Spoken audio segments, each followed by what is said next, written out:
What's up everybody? In this video we're going to be reviewing the BetterMe fitness application, so stay tuned to get to know every single detail about it. So if you're new to the channel, make sure you like the video, subscribe to our channel, hit the bell icon so you won't miss any future updates. So BetterMe is a very big sort of an application which is famous all around the world for its application and its functionality. So this is the Trustpilot website, and here you guys can see that there are 49,000 reviews, and the review rating is very excellent as it's 4.3 star rated. So here you guys can see that this is a verified company that I'm talking about. It is has a registered domain ownership and a bank account attached to it.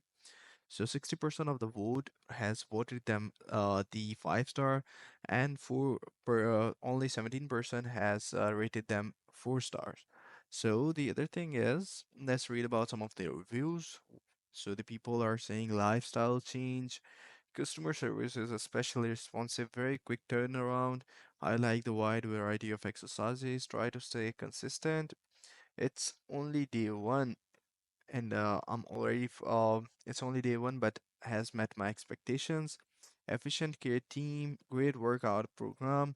So see how much reviews does this application actually have on the iOS store. So Apple Store, it got 644,000 actually review rating, out of which 4 point star, where it has been rated 4 point star on the Apple Store. So it means that it is very authentic and verified as sort of an application, and you can try it out. So on the Play Store, as you guys can see that there are 10 million downloads of it, and it has been rated 4.1 star with a total number of 565k reviews. So I would just say that install it and use this application to get to know more about it. So this is pretty much it. Take care. Bye bye.